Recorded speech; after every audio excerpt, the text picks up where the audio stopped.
I'd like to start this special meeting workshop for the West Valley Water Board District as the Board of Directors to order.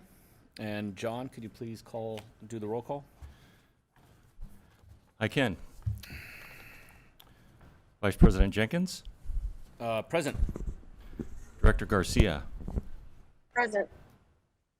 Director Moore, Present. Director Bennett, Present. and I can confirm President Young is absent and excused absence. He's out of the country. Very good. So we have quorum. Oh, and I'm sorry. Oh, So excuse me. if we're going to have Director Garcia on the Zoom, and it was not listed on the agenda for the usual telecommunications rules, then we have to implement AB 2449. AB 2449 says that a director can participate remotely for a just cause of a family, a child care or caregiving need, a contagious illness, or a physical or mental disability, or traveling while on official business. So Director Garcia, which of the just causes do you wish to implement today? Childcare. Child care, okay. So the child care exception can be used. It does not require a board vote, but we do require, or it does require, both video and voice. Two-way communication. Okay. Can't do video right now for the first. You can't do video right now because That it's not working. I think I couldn't hear what she said. So I can log off. Okay. Are you going to log back on I can log off. I can log on back on later on. later on? Okay. So under 2449, we can proceed with a quorum, and then when Director Garcia is able to do both video and voice, she can come back on. Okay. Does that make sense, Director Garcia? Okay.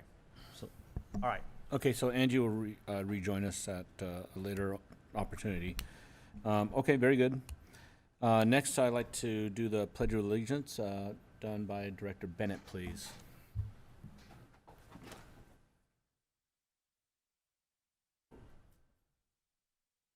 I pledge allegiance to the flag of the United States of America and to the republic for which it stands, one nation, under God, indivisible, with liberty and justice for all. Okay, now I would like to open public comment period. And General Manager, is there any public comments at this time? I can confirm that no requests have been received in person or via email to give public comment. And can we look on the Zoom to see if we have any public? It looks like we just have our consultants joining us this morning, so Very good. no public comment. So at this time, seeing no other requests, I now close public comment period. And we will go straight to business matters. And we'll go to our business item is to our conduct, our business item for the rate study workshop. And John, will you please introduce our items?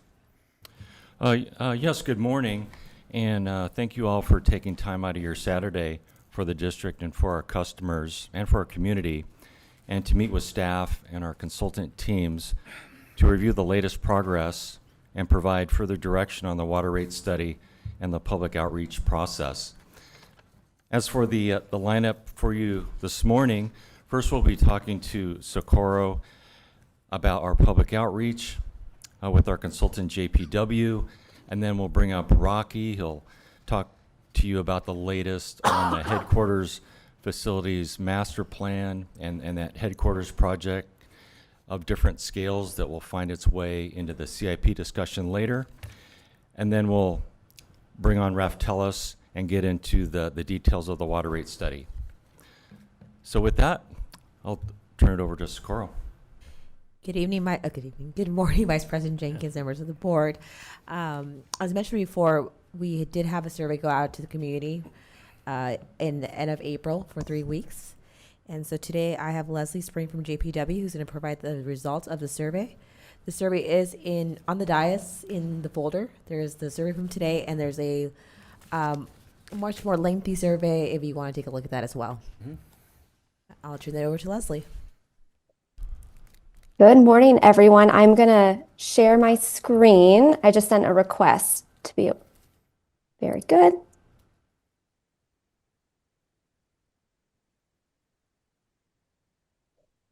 Very nice. Good morning, everyone. As Sakura mentioned, my name is Leslie Spring, and I'm Senior Director with JPW Communications, and we are helping prepare outreach messaging and materials for the upcoming Prop 218 process. And I have a few slides prepared this morning to provide an overview of these recent surveys, and then I'll share a few initial messaging recommendations that have surfaced as a result. And as Sakura mentioned, you should have a full question-by-question packet in front of you, so it's high level, and I'm happy to answer questions as well. To get us started with that overview, we found a high level of satisfaction across both surveys that we launched. And as you'll recall, we launched 2 versions of the same survey, one that was promoted through JPW's survey partner Sentiment, and one that was distributed and shared through West Valley's own channels, like social media, through your constant contact list. And then we were also able to take advantage of several in-person events. And so we were able to capture feedback through QR codes of people completing the survey that way, which was very successful for us. Most respondents noted that West Valley's ability to provide long-term service reliability was extremely important, and that was especially true in the context of emergency services. And then another interesting trend is that there was a general lack of understanding that West Valley is a public agency. And I'll dig more into this the specifics of that, but it was actually even more evident in the West Valley promoted survey. And most customers are satisfied with service quality and view current rates as reasonable.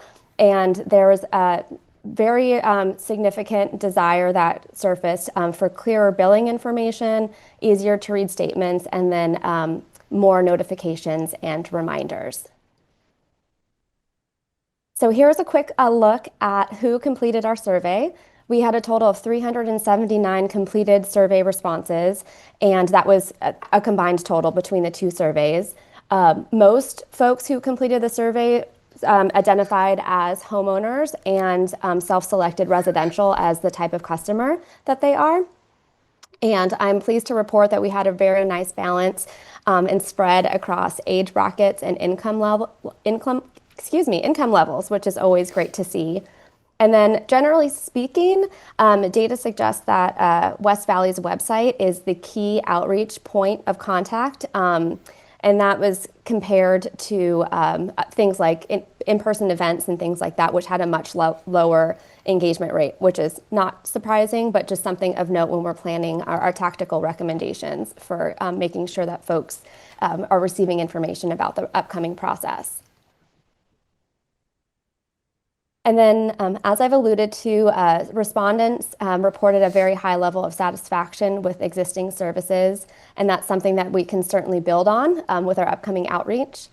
And another positive trend that surfaced in the data is that current rates are perceived to be reasonable. Again, that's something that we can certainly fold into our messaging. And then 81% of folks noted that emergency preparedness and planning ahead for shortages was really important, which is another element that we can bring into the overall messaging to make sure that we're presenting the Prop 218 process within the context of the value that you all provide to your customers. And then another interesting data point is the familiarity with services. We asked folks how familiar they were that you provide, and there was a noticeable difference between the Sentiment promoted survey and then the one that West Valley promoted itself, with only 13% of folks for that West Valley promoted survey noting that they were familiar or very familiar, between the range of somewhat or very familiar with your services. And again, we can include that in our messaging so that folks have a big picture view of all of the services that you provide and just really to reinforce the value that you offer to customers. And then you can see here a breakdown of the different engagement points by survey, which again underscores that the website will be a really key tool for us moving forward. And then there is some good readership of both the bill insert and then the email newsletter. Something we can boost certainly, but we can also take advantage of those in our upcoming outreach. And then just before I open it up to questions, I wanted to provide 4 top-line recommendations based on the data that will inform our outreach moving forward. The first is that we need more of your customers to understand that West Valley is a public agency and that rates are directly tied to costs of. We're also going to look to underscore the why of the rate adjustment, explain why it's needed, and then included in that, as you'll notice on bullet number 3, would be doing something as simple as including a list of the upcoming included within the rate study, just so folks get a really solid understanding about what's being included in this planning effort. And lastly, we want to make sure that we take advantage of the fact that your rates compared to your neighbors are low. And since folks already have a perception that rates are reasonable when you break it down by day, which we included in the survey, that daily service average, that will help explain to folks and just kind of put the rate adjustment in context for everyone. And with that, I'm happy to answer any questions that you might have. At this time, do any board members have any questions or comments?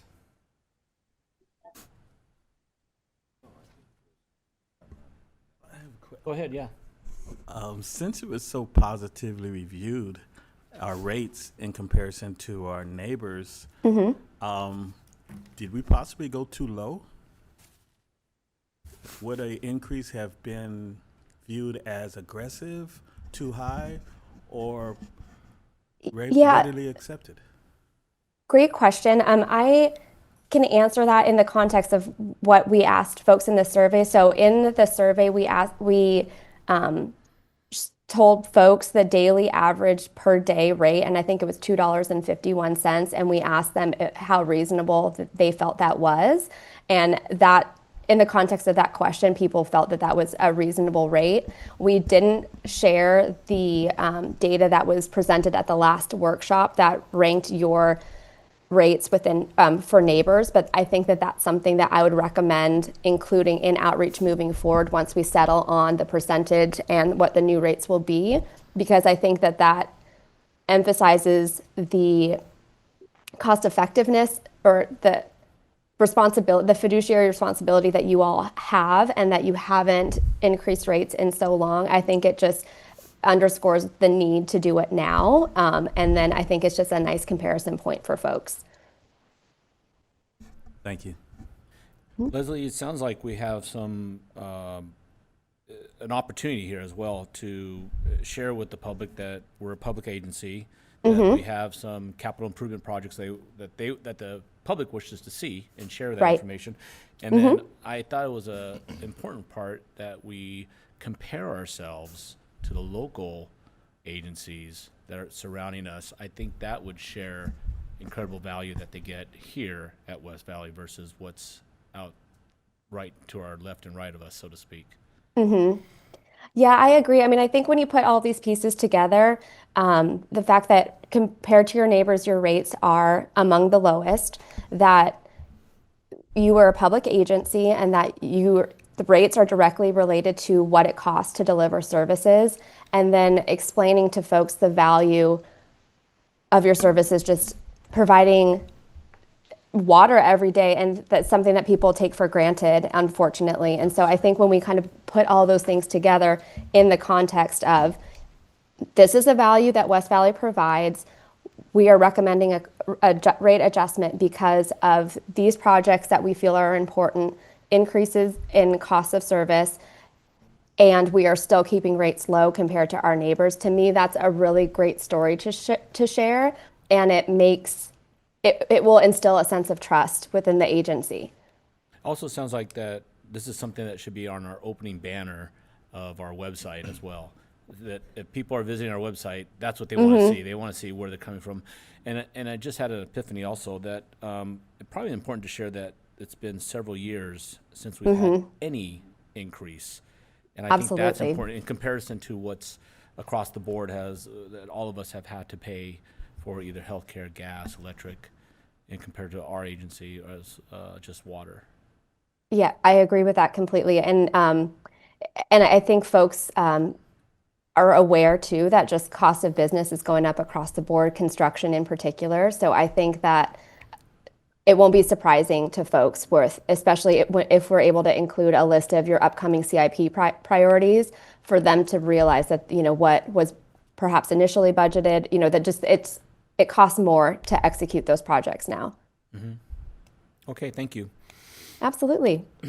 If there's no more questions, I think we should go on to the next. Move on? Yeah. Thank you, Leslie, Yeah. for everything. Absolutely. Thank you. Yes, well, I think Rocky's up next and has a few slides to show us some of the latest coming out of the headquarters facilities master plan. Yeah, I'll do my best. Robert, can you pull up the PowerPoint there? Thank you for having me here today to present this item. So the purpose of this presentation is just to give you guys a sneak peek behind the curtain of what's being evaluated as part of the facilities master plan. And it's prudent today because it has a big impact on our future discussions with our rates. And we wanted to allow the board to see what we're considering and get some feedback from you on some of those items. Can you go to the next slide?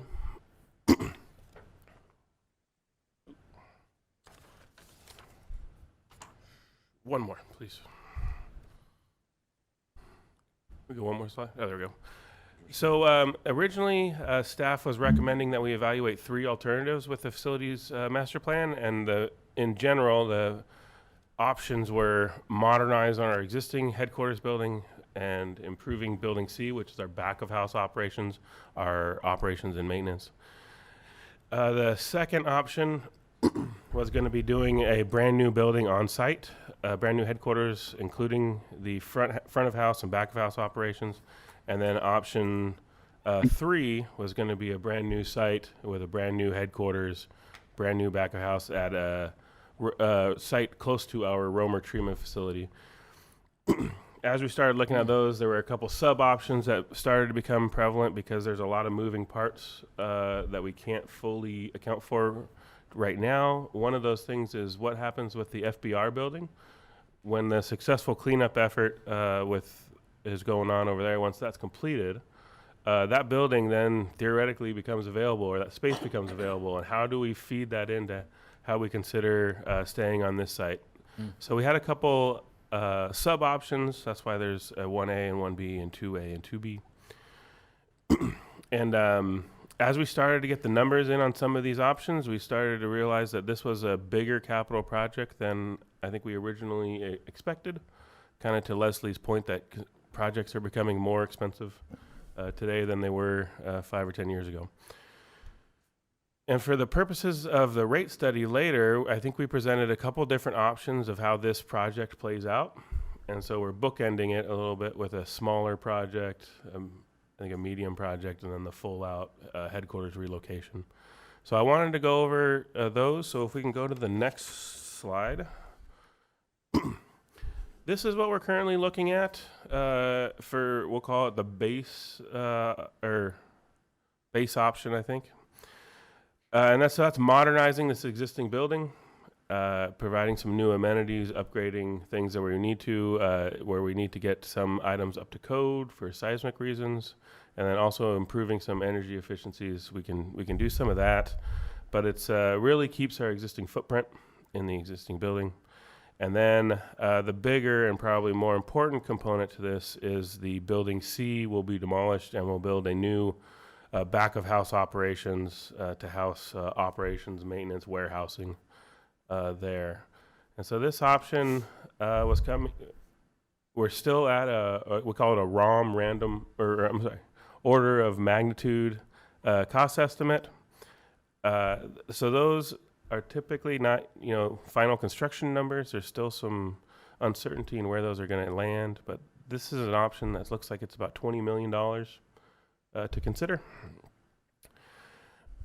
And then this would also improve site logistics. So we would lose one of the driveways that we use for staff and for logistics, so trucking coming into the warehouse. So we would do some site improvements to improve truck routing in and out of the facility here.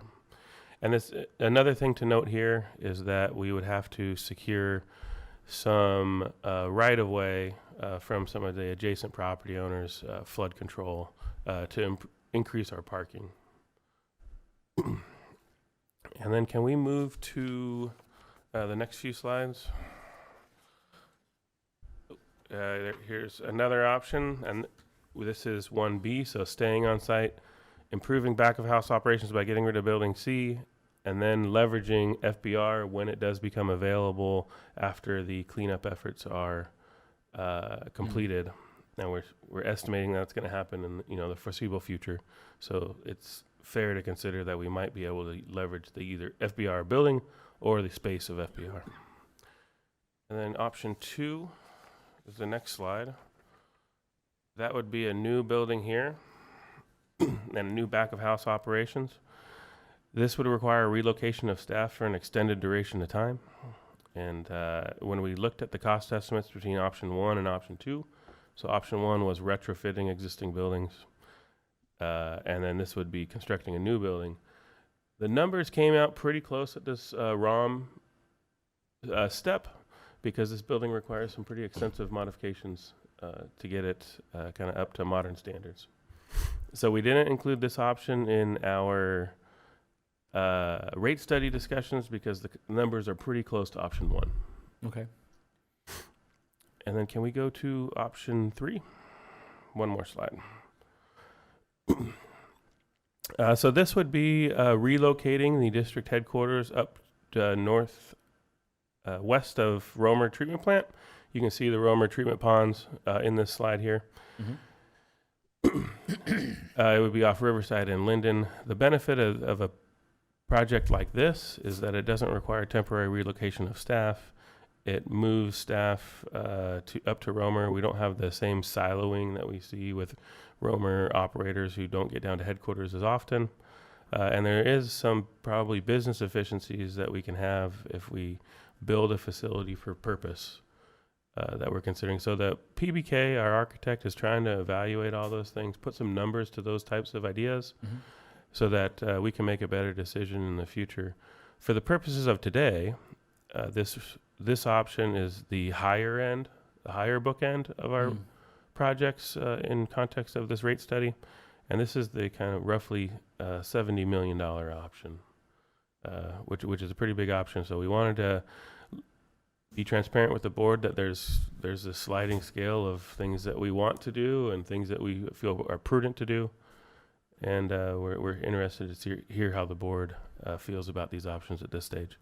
And we're going to continue with PBK to further refine these estimates and further refine these descriptions. And it's going to be coming back to the board for a discussion solely on this item.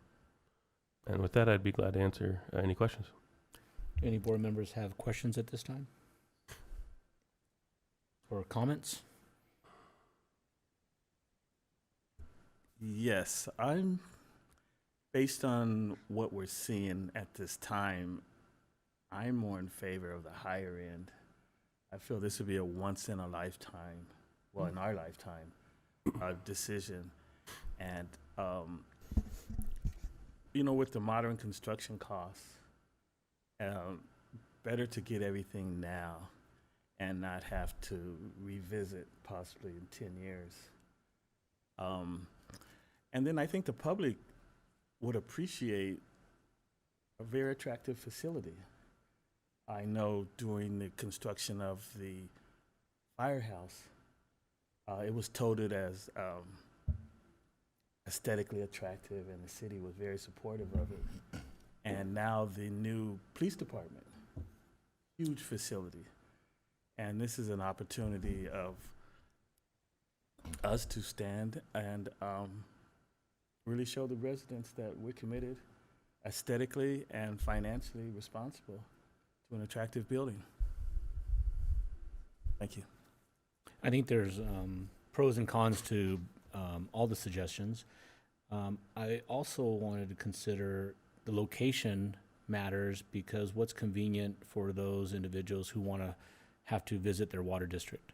In other words, I'm fortunate I live in that area, so it's convenient for me, but not for the broader area. Consider how wide our district is.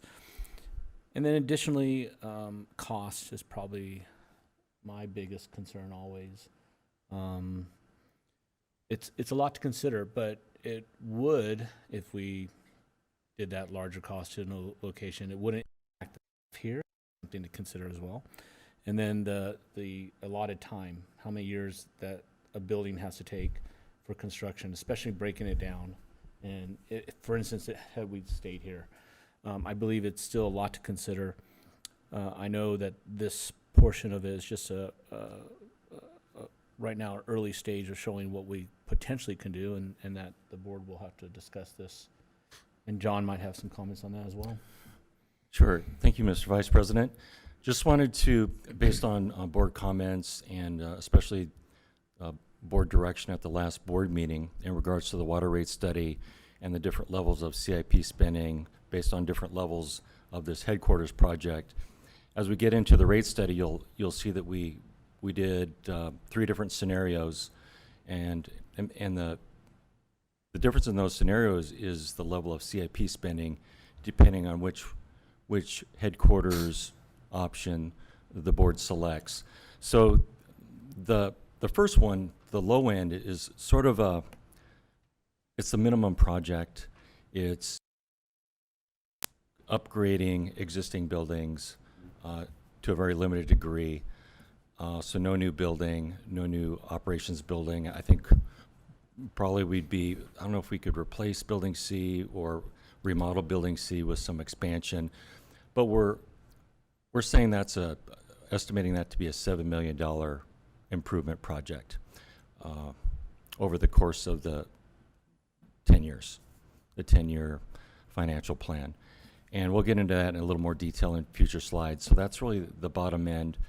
Then kind of the intermediate project is the one Rocky spoke to. It's basically a new operations building, demolish Building C, a new operations building, plus some additional square footage for warehousing, perhaps, and kind of, again, minimal improvements to this structure. So that's, you'll see, is a $20 million estimated project. And then the upper bookend is a $70 million new building project that Rocky spoke about, whether that's on site or it's at Linden or some other location. So just wanted to point that out. You'll be seeing 3 different levels of CIP spending based on 3 different types of headquarters operations project. Can I ask, what year was this building built? I think it was built in pieces.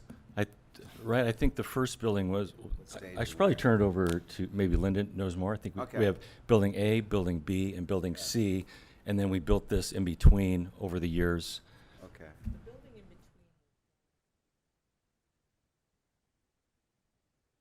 I believe the initial buildings are like 1950 or early 1950s, circa. Okay. So, and that, with the size of it and all that other stuff, all those things that we're required to have aren't there. Yeah, we are. PBK will be doing assessing the existing buildings, including some electrical and seismic HVAC type of assessments. Yeah. Okay. Okay. That's good. That's good to know. I think what Director Morris said about the seismic issues are important that we share, in that there's obviously additional costs when you're trying to bring it up to code. And for a building that, as John elaborated from, that's put in pieces, some at the beginning of the 50s, and the last one being in 2000 and something, being this building I'm assuming right now. Right. Also, I would like to ask that on the upper bookend, on option 3, does that include additional square feet to what we have here? If there's whatever, if it's 1,000 here, is it 1,500 up there? Yeah, it's a pretty significant increase in square footage, And one of the things we're working with PBK on is we don't need all of that square footage initially. So we would probably build a bit smaller project, but then have some space. Like, yeah, right up on this, you can see there's an expansion area that's labeled a number 9. Okay. So the the colored areas are kind of the first phase, which is probably 90% of the project. But we have room to expand in the future. So I think that's important also as well, that yeah, we are growing. I mean, yeah, we need to plan for future growth, but we don't have to, build a building that's 20% empty for a number of decades. So that's, another level of refinement coming up. And I thought it was interesting, we looked at, for all these options and sub-options with PBK, we're looking at these rough orders of cost magnitude. And I thought it was interesting that the most expensive project was not the new building. It was this hybrid of building a new building and then moving people in and then coming into this building and remodeling it and then combining them. So that was actually the most expensive project.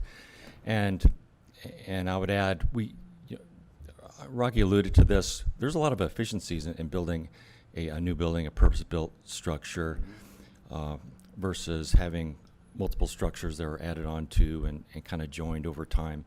So there's like real staff efficiencies and customer service efficiencies that would be achieved. And that's something we're planning to quantify. So when we look at the cost of these buildings and these projects down the road, we need to look at also the benefits of the various projects. And the life cycle of the various projects. Obviously, a new building is going to have the longest life cycle.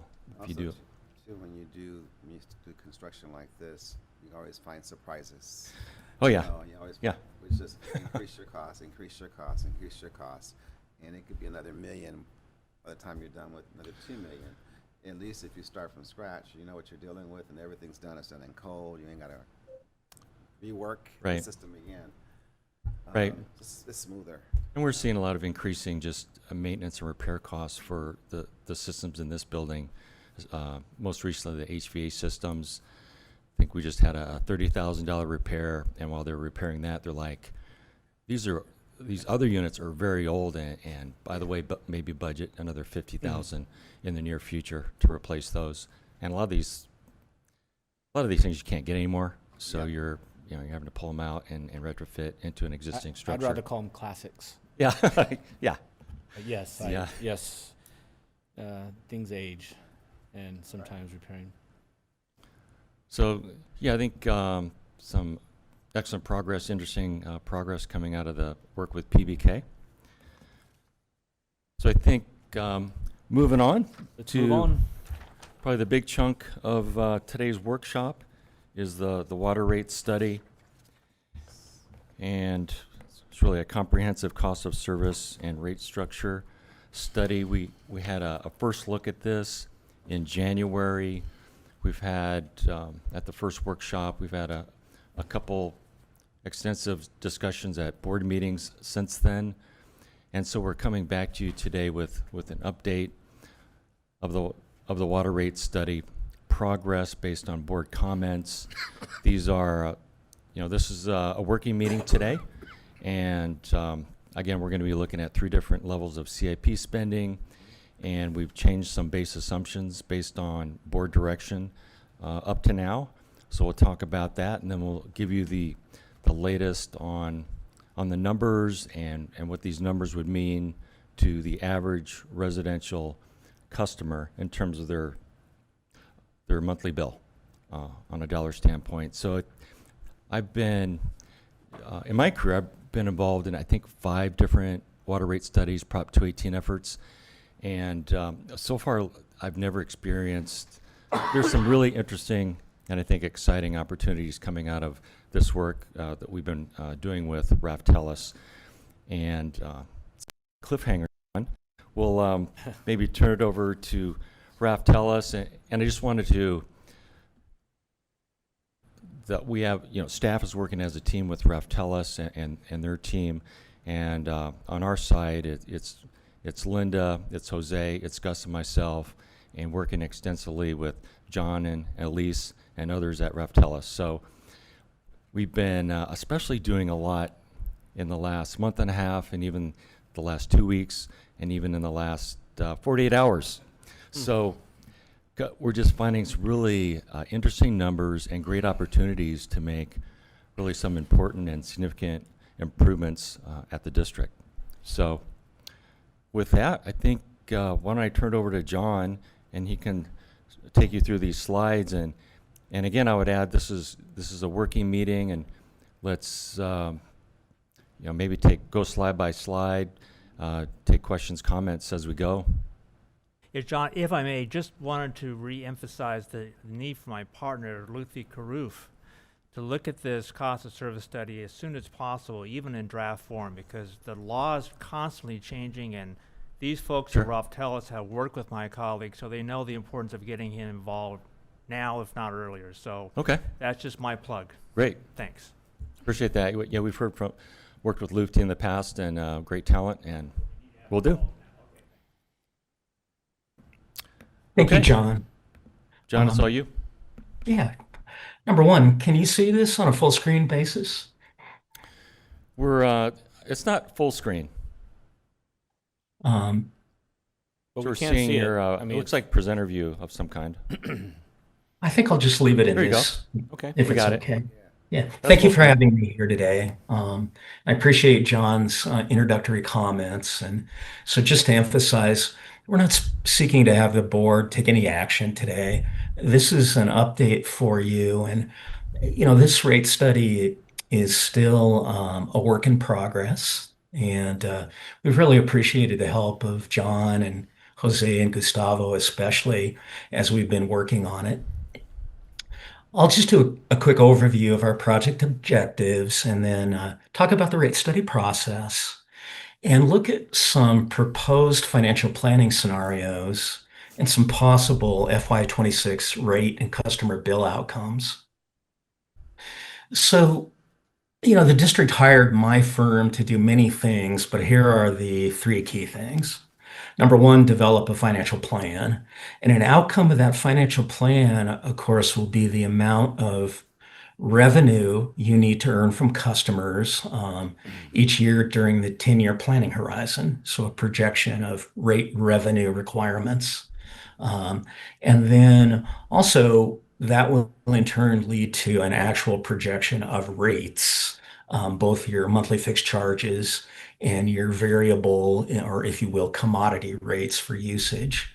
And then finally, we're developing for Jose a Microsoft Excel model that we hope will be useful to him on a going forward basis for financial planning. So when we think about the rate study process, we start work with clients like the district to talk about what's labeled here as a study framework, to understand what's going on with the district in terms of growth and customer demographics and how well you feel that your existing rate structure is performing to achieve whatever policy or financial objectives you may have. Then we move into the process of developing a financial plan and forecasting your rate revenue requirement. And that is followed by a cost of service analysis, which allocates cost between fixed and variable or meter size, cost between meter sizes or cost between consumption tiers. And where we are in the rate study process right now is we are in the financial planning and cost of service and rate design process. So we're sort of in the middle of this. Eventually, the board will be asked to issue a Proposition 218 notice with proposed rates. And there's a very specific process that is laid out in Prop 218 about giving 45 days notice to customers before you actually hold a formal Prop 218 hearing and seek to adopt rates. We're not quite there yet. Two really important things to note, though, is that number one, you'll see along the top of this slide is this notion of Proposition 218 compliance. And so To sum it all up from just a 50,000 foot level, we want to make sure that all the costs we're recovering through rates are specifically related to the provision of utility service. And that's really not an issue for the district because you're not in a situation like a municipality where you may be transferring funds back to the municipality or have things that city government would like you to pay for that are not necessarily directly related to the provision of service. And we also want to make sure under Prop 218 that the rates we come up with are in proportion to the water demands that customers place on your system based on their usage patterns and their meter size. So Prop 218 is always on our mind. And then secondarily, down at the bottom of this slide is public outreach. And I think it's fantastic that your public outreach team is busy and doing the survey and also thinking about the points that you would like to make as you start to do public outreach regarding new rates. So just a moment to talk about financial planning. On the left-hand side, you'll see this gray box. And really what we do when we do a financial plan is we do a projection of rate revenue at your current rates. That is with no rate increases whatsoever. And in order to do that, we have to forecast demand. Demand in this context is the number of customers you have at each meter size. And it's also the usage of those customers on a per 100 cubic foot basis. And once we have that forecast of revenues at existing rates, we'll then step into the process of forecasting projected costs. And what we'll do is we'll project costs on an inflation adjusted basis. So you'll see O&M costs that'll be projected forward, taking into consideration projected inflation for various types of costs and activities. We'll forecast CIP, taking into consideration projected construction cost inflation. And a critical element of projected cost, of course, is debt service payments, both existing and projected if we visualize issuing new debt on a going forward basis. And then we want to make sure that we have enough revenue to meet the board policy targets as it relates to cash reserve and debt service coverage. Well, invariably, when we compare projected revenues at current rates versus projected inflation-adjusted costs, we have a revenue shortfall. And the key question is, how do we close the funding gap? How do we make up for that revenue shortfall? And once we decide how to do that, which is through some combination generally of rates and external debt financing and possibly capacity fees and grants, the outputs of the process are an optimal financing strategy. And the optimal financing strategy is what you, the board, feels is the appropriate financing strategy. Some combination of rate revenue increases, some and possibly external debt. And then the financial plan will define how much rate revenue we need each year and how much rate revenue needs to go up from year to year. So in any utility financial planning process, some of the key drivers are projected O&M costs, projected capital improvement program costs, water conservation, which really in this context means projecting forward demand under your existing three-tiered structure with an important modification we're proposing today, and projecting how demand may change over the long term. For example, will it decline on a average per account basis due to things like the natural replacement of fixtures to higher efficiency fixtures, or an increased conservation ethic, or possible drought curtailments, that sort of thing. Also growth, once again, customer account growth and usage, and then making sure that we are always taking into consideration the need to maintain adequate cash reserves. And of course, inflation is always looming there. So I promise I'm not going to read all of these, but some key assumptions that were made in the financial planning process. What we're doing is projecting forward from your FY26 budget. And one of the things that John really has emphasized to us is to assume that we have a CIP plan that is realistic that we can actually complete.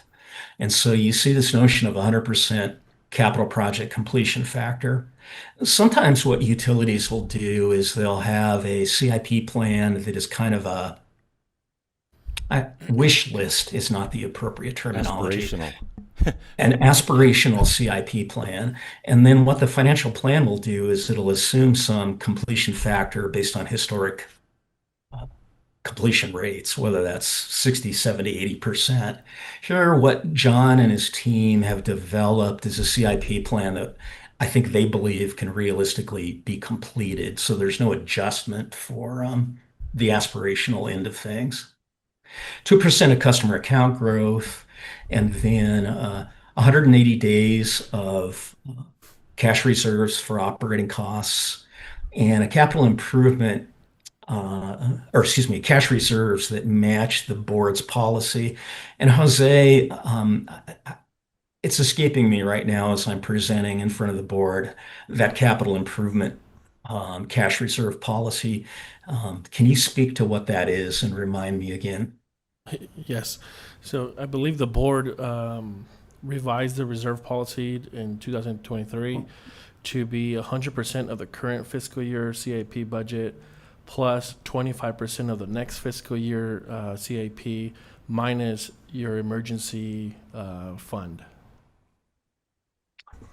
Thank you, Jose. I would have never got through that, so I appreciate you jumping in. Then we have some operating cost inflation factors listed here that, we've developed with staff. I think one of the things Jose and I would like to do in the next few weeks after this presentation is really go back and revisit the inflation factors we're using and also some of the operating costs that we've got built into the model right now. In any case, as John indicated, we've done 3 financial planning scenarios. And scenario number 1 has been labeled the baseline CIP scenario for purpose of this presentation. It does not include a new headquarters building. And John, I don't think it includes a new ops building. It's the $7 million in sort of minimal upgrades that probably are required, I guess, to keep things moving along for the district without any major construction. And in the context of this scenario, there's no proposed debt issues. So when we think about scenario number 1, the baseline CIP scenario, on the left, there's a table.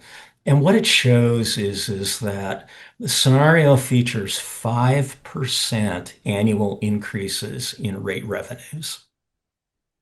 And John emphasized in his discussions with us the desire to, as much as possible, have predictable, smooth rate increases over the 10-year planning horizon.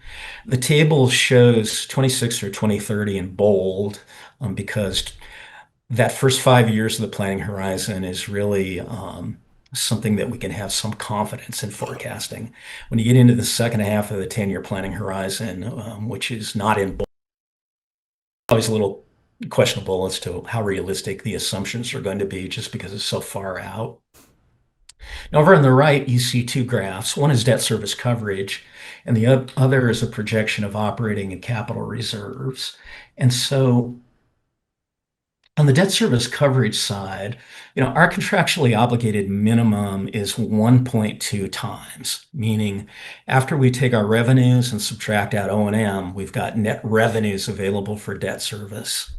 And if we divide our debt service payments into that, we need to make sure that we've got enough net revenues to cover debt service, 120%. And that's that dashed line on the top right graph. And if I could pause just for a moment, I'd like to remind our board members that if you have a question, you can interject. I mean, this is, I know it's a lot of information coming across, and I do appreciate Mr. Wright's study. And my only comment right now is that he hit upon on page 6 about how our public outreach is, bar none, we're doing a fantastic job reaching out to our ratepayers. And I think that's a spearhead on sharing this information as we go forward. And I apologize if I'm going too fast. No, it's okay, John. I just want to make sure that if we have questions, we at least pause you for a moment. Yeah. Okay.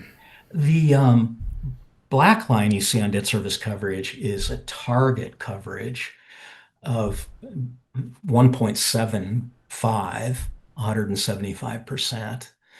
And the reason you see that target debt service coverage higher than the contractually required minimum is it's just prudent to plan around having a service coverage cushion. So that if, for example, you're in a situation where maybe there was a drought curtailment or you had an exceptionally cool wet summer and your revenues declined, planning around a target of 1.75 helps ensure that you're going to meet your minimum requirement of 1.2. The graph in the lower right is a look at the projected operating and capital cash reserves associated with this scenario. And really, we meet our target reserves every year except 2035. And having the straight 5% rate increases, we kind of draw down our cash. But the nice thing about this scenario is that on the debt service coverage and for 9 out of 10 years of the planning horizon, we comply with our policies and our finance targets. The second scenario, this is the new ops building. It doesn't include a new headquarters building. It does include $20 million for ops. And John, do you want to describe this and tie it to Rocky? I know you already did that once, but Yep. what this entails. Yeah, so this is our estimate for this level of project, $20 million. Most of that, I think, would go to kind of a new operations building, probably out back, replace Building C, et cetera. And then a handful of millions for some minimal improvements here at the headquarters building. And I say improvements, but that probably a lot of that is also going to be just more maintenance and repair type of costs in these older structures. So this scenario includes this $20 million project, really heavily focused on an operations building. And so under this scenario, what's been used is an annual 7% increase in rate revenues due to the higher level of CIP compared to the scenario 1 baseline. There is no proposed debt in this scenario, and we meet our target and minimum required debt service coverage. And something that's interesting to note is when you look at the projection of operating and capital reserves, we build up capital reserves in the second half of the planning horizon that exceeds our target balance. And what I would say about that is that of course assumes a certain level of out-year CIP. Your actual CIP, when we get there 5, 6, 7, 8 years from now, might be higher, but the 7% are producing a good financial outcome for us. Okay, scenario 3, new headquarters and ops building, $70 million. And there is, in this scenario, a $50 million debt issue to help pay for it. And here on the left, we see our projection of rate revenue increases at 8% annually. And there is that $50 million external debt financing in 2029 under this scenario. And when we look at our debt service coverage that's projected, I think there is one year, FY29, where we're a little bit below the 1.75 target. But in all other years, we meet our target as well as our 1.2 minimum contractual requirement. And we also meet our targets on cash. So those are our three financial planning scenarios. And the key issue is, well, what does that mean for a ratepayer? And I promise I'll get to that in just a couple more slides. Yeah, maybe, and John, could we just add a few comments maybe to add to, for all scenarios? And again, based on recent board comments, we've talked about, what kind of grants program funding should we include in the financial planning. And based on board direction, we have no new grant funding included in these financial plans. So we've only included the grants that we already have in hand. So that's a very conservative assumption, of course, but we did build that into the model. And also we built some increases in staffing into all scenarios. And John, I believe we set this at all scenarios have 3 additional staff members built into them. Yes, sir. So this, just again, to be somewhat conservative, with some expectation of growth and the need for staff growth in the future. That's good to know. Thank you, John. And just one comment, if I may. The 218 process goes out 5 years. It doesn't go out 10 years. That's why the first 5 are in bold. So if and when you adopt a new rate increase under Prop 218, I think the goal is to have rates increases approved now that go into effect for the next 5 years. And then after that, then you would do a new 218 process. You can't go more than 5 years out because, as mentioned, the costs change over time. But this proposal, I believe, is once you adopt a 218 rate adoption, those rate adjustments of whatever percentage you want to do automatically kicks in every year for the next 5 years. Is that right, John? Yes, sir, it is. And okay. Really, the reason why 31 through 35 are shown is to give us all a feel as it relates to a long-range financial plan. But you're absolutely right. No rate adoption will take place beyond that 5-year period that you just described. But you're not going to every year during this 5 years have a board decision as to whether or not to raise it by that amount. You've done that at the time you adopt the new rates.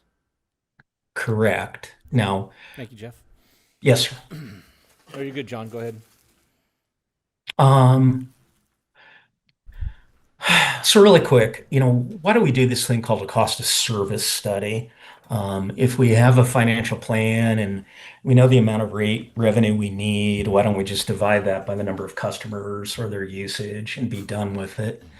In Prop 218, as well as kind of an industry standard process for developing rates, is that customers should pay rates that are proportional to the costs that you incur to provide service, proportional to the demands and associated costs they impose on the system. And the process of doing a cost of is one where we try to allocate the annual revenue requirement developed in the financial plan to different functional categories. Here are some listed right here: water supply, base, or sometimes called annual average day demand, peak demands on a max day and max hour basis, meter costs, customer service costs, and fire protection. And so the consideration of all this stuff is necessary to make sure that we cross that Prop 218 threshold and also have fair and equitable rates that we can correlate to industry standards. Now, we do have one proposed rate structure change for the board to consider, and that's a change in the Tier 2 consumption threshold. If we look at this table, in the middle column, it says current HCF. And that HCF we refer to as the amount of HCF a customer can use in each consumption tier before they move up to the next tier and pay a higher rate.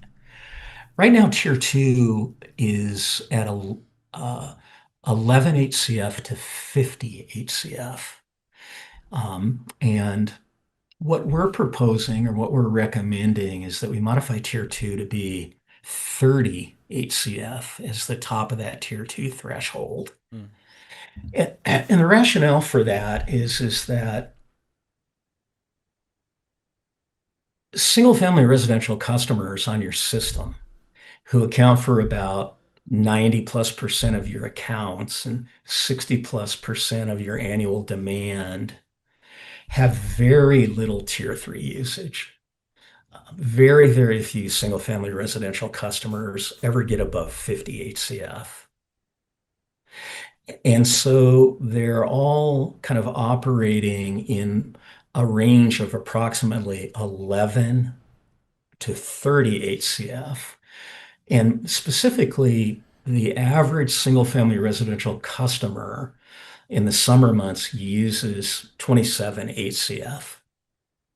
And so having this 50 HCF Tier 2 consumption threshold really doesn't send much of a price signal for water use efficiency to your customers because nobody ever gets into the higher Tier 3 rate. And it's really important to note under Prop 218, we cannot just set rates by tier based on policy.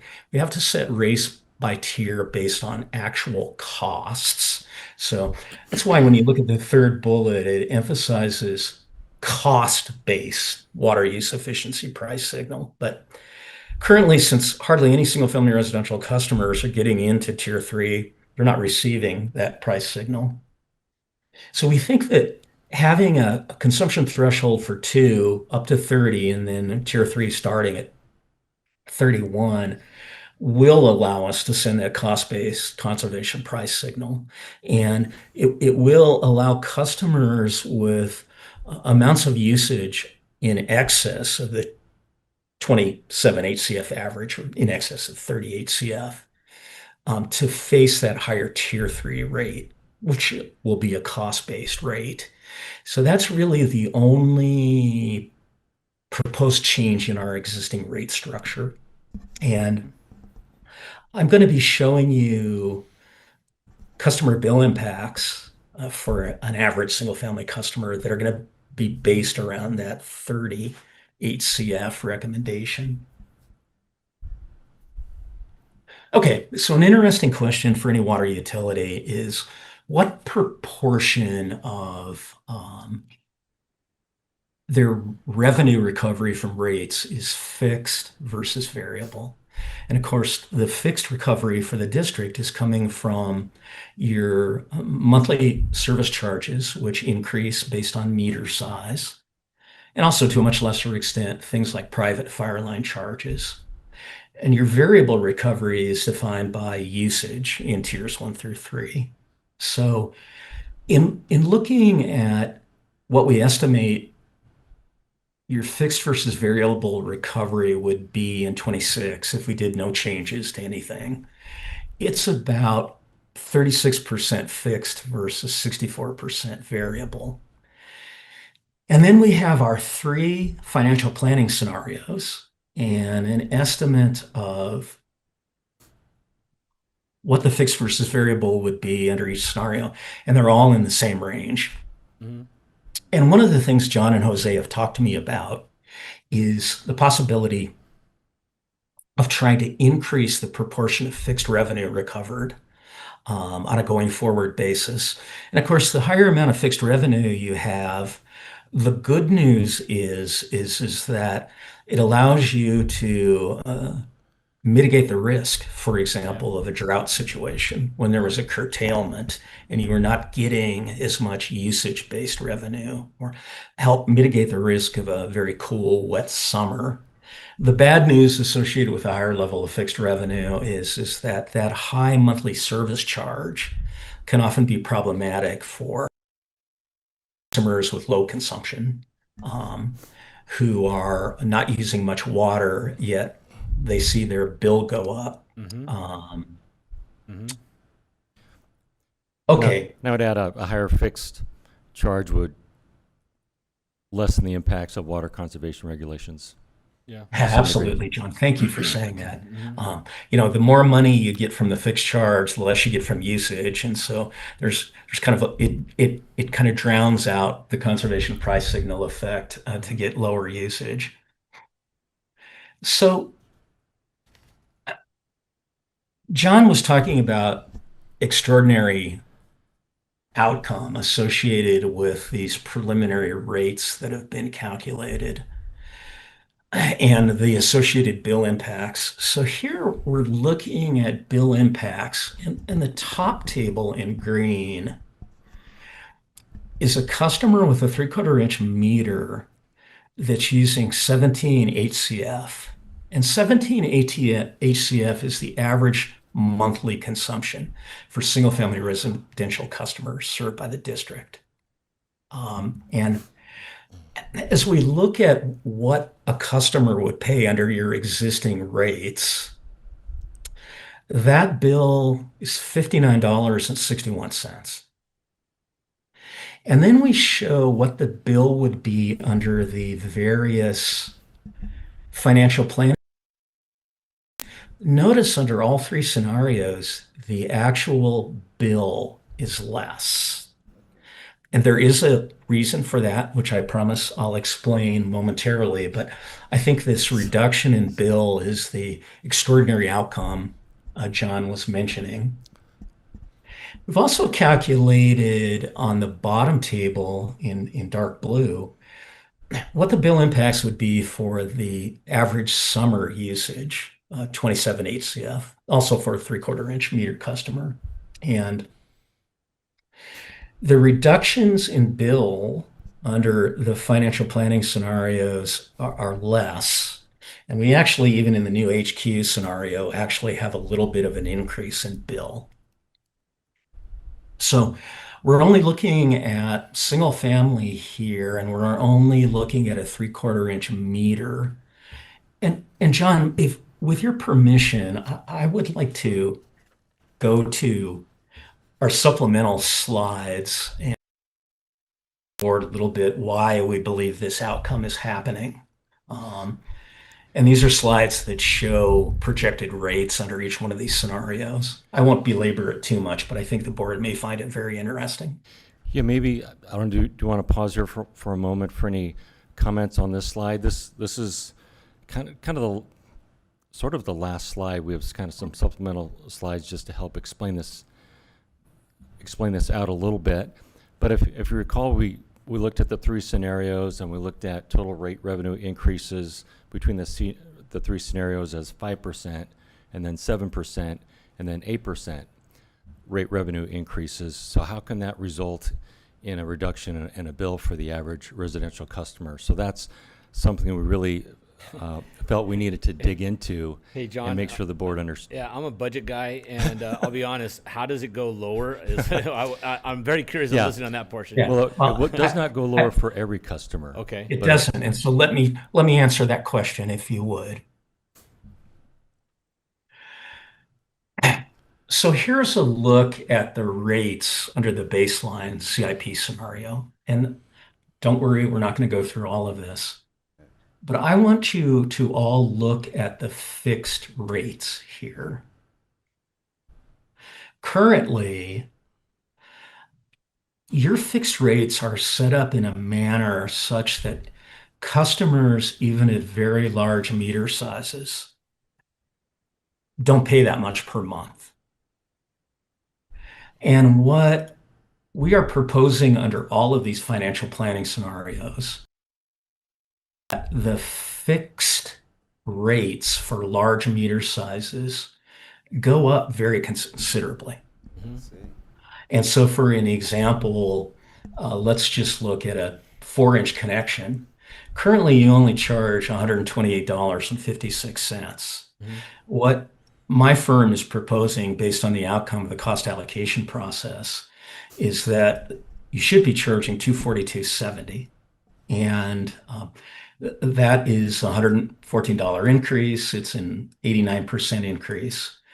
And so we're proposing that the fixed charges for large meter sizes go up. And when you increase the fixed charges for large meter sizes, one of the outcomes that you have is that the rates for the smaller size meters go down. So you have a lower fixed charge for your smaller size meters, and the vast majority of your residential are 5/8, 3/4, or 1 inch. And that reduction in the single family residential or small meter size monthly fixed charge, that loss of revenue is offset by the revenue gain that you get from increasing the monthly charge for large meters. And in fact, John and Jose sat down yesterday and calculated it out and asked ourselves the question, what is the loss of revenue from the small meters going down and the increase in revenue from the big meters going up? And basically, it's a revenue neutral proposition. So even though you'd have a reduction in bill for these small guys, you'd be recovering, you'd have revenue adequacy because you'd be charging more for your large customers. And of course, there is also an increase in volumetric rates that would be encountered by all customers, including your large ones. And so the reason you have this positive bill impact for your small residential customers is because their meter charge has gone down. And that loss of revenue has been offset by an increase in the large meter fixed charge. And this tracks actually with what was shown the board in January, where we get an inkling of this happening. And what I want to explain to you, and John, I promise I won't delve into the details too much because it's pretty boring, but when we in the cost of service study establish what it cost to serve a 3/4 inch meter, in this scenario, $17.32. The way meter charges are structured, the rate or the monthly charge increases based on the amount of flow, a maximum flow rate attributed to each meter size. And the AWWA gives us guidance on that. So in this context, an 8-inch connection might be using 90 times or have a maximum capacity to move 90 times more water than a 5/8 or 3/4 inch connection.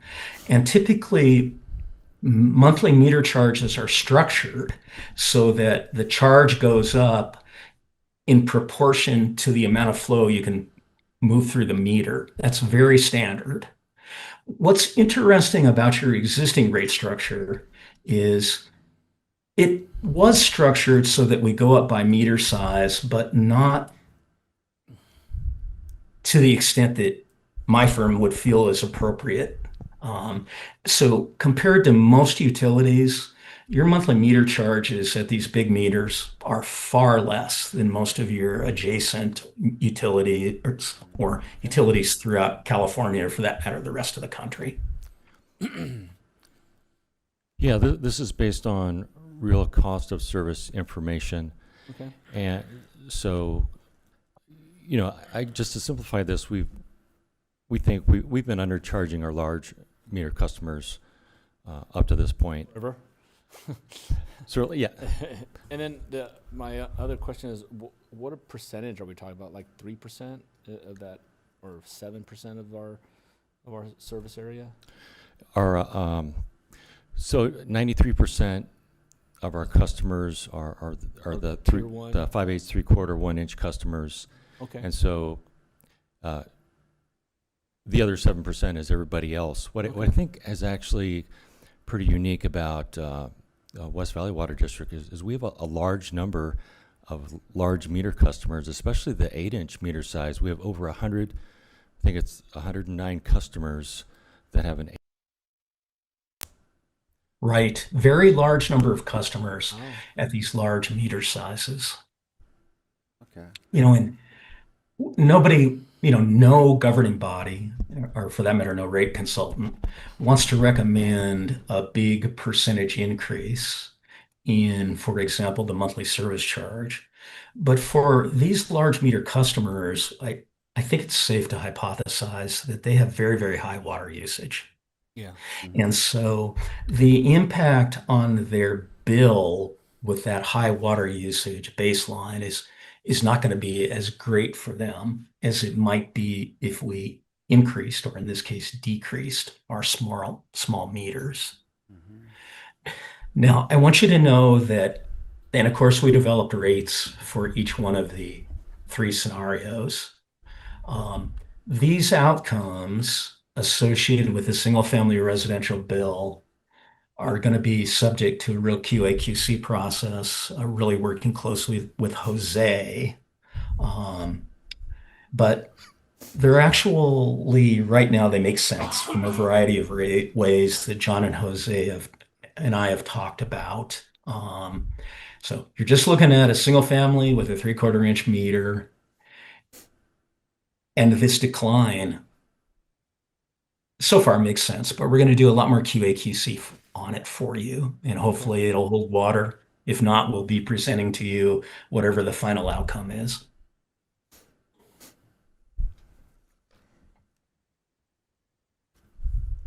That is actually my presentation. John, that's really good information. Do I have any questions from any other board members right now or comments? So just clarification on the proposed significant 3-inch, but 8-inch, yeah. 8-inch is roughly like a small percentage of those businesses, right? Those are businesses, are they not? Yeah, those are businesses, Okay. and we're talking like None of them are residents. $100, $200. None of them are residents. Could be I suppose, think I know where Director multifamily Moore is units. going on this. Yes, absolutely. And I agree with him. Okay. All right. So any of those residents? There will be some master meters on here that would serve multifamily facilities. That's correct. But no single. There might be a handful of single-family residences that, for some reason, have huge properties and maybe a 2-inch meter. But I'm just guessing, and Okay. it could be 0 or something close to it. So yeah, all of our single-family customers are going to be in the probably 99% of those will be in the 1-inch and smaller. Okay. Cool. Yeah. Good. That's great news. So we're kind of righting the ship. You know, we're correcting our numbers. The distribution of costs are more equitable based Yeah. on this recent work, and really shifting the cost to provide service to the larger meters where the data says it should be.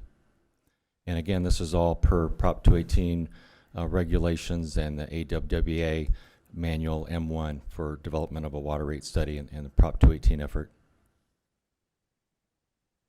We did check a few of these, the large meter sizes compared to other regional agencies, and these proposed numbers are definitely in that ballpark and still lower. That's always my next question. Are Yeah. we still lower than, like, just say our neighbors to the west of us, per se? Yeah, and we've just checked a few up to now, just to be Yeah. like, is this right? Like I said, I've done a lot of Prop 218s. I've never seen this, but part of it's built on correcting maybe just undercharging in the past. Yeah, any more questions or comments? I like to say that, hey, thank you for bringing this type of information before us. Very informative. I think sharing this with the general public is also a positive, because it shows that we're doing our due diligence to making sure that we're doing the right thing for everyone and being as transparent as we can. Yeah, Thank you. just thinking, looking forward, and maybe we can talk about next. We'll obviously we'll take any board direction in regards to our assumptions up to this point. We'll continue to refine these scenarios and the numbers, and for each one of these scenarios, we can play around with the level of debt funding or the amount of reserves that we carry to adjust the change in water rate growth over time. So I guess we're kind of getting down to that. We're refining. We're going to that level of refinement. Is the board good with the assumptions of no new grant revenue and staffing increases? One thing I like Potential.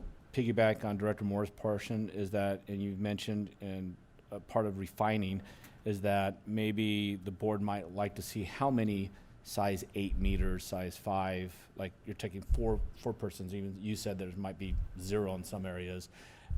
We probably just want to know some Okay. numbers would probably be Yeah, we'll take into helpful, that. like how, I know it might be only a 3% impact, Uh-huh. but I kind of like to know, okay, maybe that means 30 individuals. Okay, well, it's spread out, and like I said, being fair and equitable, I want to make sure that kind of the numbers jive and where they're going to, what maybe giant facility in our area that might be more business versus citizens type, or maybe large apartment complexes, I don't know. So look at not just the number of customers for each of the various size meters, but actually look into what type of customers those Maybe some include. refinement, if we had a single page reference to that, because we want to know. Maybe we'll pull out an example of an 8-inch customer and what Yeah, that'd be nice. what their bill would look like and who that is, and maybe the same for a 4-inch customer, something along those lines. Thinking also, where are they at in our Maybe, Geographically, yeah. Yeah. And more in the business parks Yeah. versus, yeah. Just make sure. Yeah, I would only caution against, if you're gonna give examples of multifamily apartments, that be more generic and not talking about this particular apartment complex on I the agree. street. When it comes to businesses, that's not privacy information. Yeah. Yeah. Okay, gotcha. Well, I don't think in the multi-apartments or multi-housing, that's not gonna fall exactly on on a resident. It's gonna fall on the owner, right? Yeah, and when Correct. you divide that Yeah. by So, yeah, that's. Yeah, that's 200 correct. units or Yeah. whatever it is, Yeah, okay. There you go, yeah, exactly. or dozen. But we'll look at some hypothetical examples of that, bring that forward. I guess are we good with, I have yes, one. sir. On the scenario 3 for the new headquarter building, 2029, the proposed debt of $50 million, is that when payments on that debt start? That's when we would obtain that loan Oh, or so- release that bond Yes. to pay for the bulk of construction. And I is think, it- forgive me for interrupting. I think the current assumption is that the debt does start to amortize in 2029. okay, are there any debts that will be paid off before that time by the district? Does the district have any debts out that will be exhausted? I think that there's currently an annual payment of approximately $230,000. And Jose, I'm not sure when that debt service ends. Our current 2016A bond will continue, that we won't pay that before then unless we refinance or include it. We do have an agreement with San Bernardino Valley Municipal Water District for a hydro plant. That will end, I believe, 2028, 2029. Okay. Okay, thank you. Can we bring up slide 16? Sure. Robert, I know we already closed you out of that. If it's not too much, I thought we might just take a look at that scenario 3. Yeah. You can Because we see, have the, it shows the graph of service coverage under that scenario. so that debt service is kicking in 2029, I believe, which is why you're seeing our coverage level Yeah. fall to 1.62. And also, we're receiving that cash that we're going to pay out for construction over a number of years. That's why the cash balance jumps up so high in 2029, because we're getting those debt proceeds. Can we move up to slide 16? Okay, I'm on 16. John, where would you? Sorry, a You- couple more?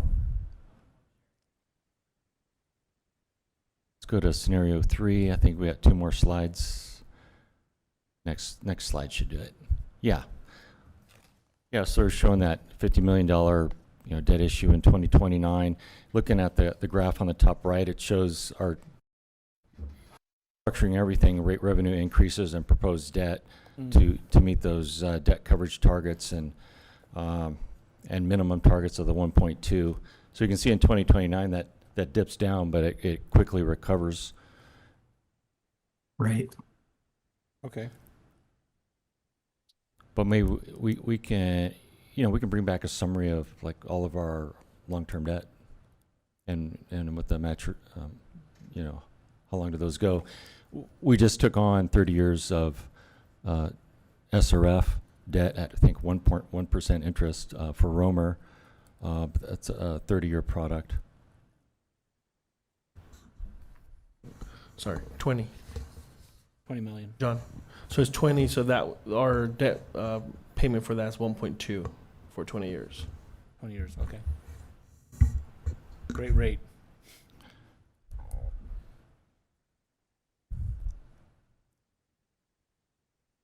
Okay, I think we maybe kind of wrap this up, and moving forward, we'll continue to refine these scenarios. Are we still good with kind of the 3 scenarios as structured? Yeah, I'm good with the scenarios as structured, and I think we've given some minor directions on what we'd like to see at the next meeting. Additionally, that this will go forward to both budgets and finance committee, and we'll probably receive some other information from our CFO before we make final decisions. And we'll wait till we have a full membership of board members to Yeah, I'm approve the thinking budget. in 6-8 weeks we'll probably be back with another workshop Okay. in some setting to give you the latest and these refinements. We'll have maybe some better numbers on the headquarters projects, and just looking at this as one example, is the board happy with kind of these even percent increases over time? Like, Well, I think overall, I feel, speaking on my half, I'm looking at what it might affect the individual ratepayer. I'm very pleased. yeah, I that's think generally people would be impressive of what we've done. for sure. It's very small, minimal effect that in comparison to what we pay for gasoline, for electricity, healthcare, it's negligible.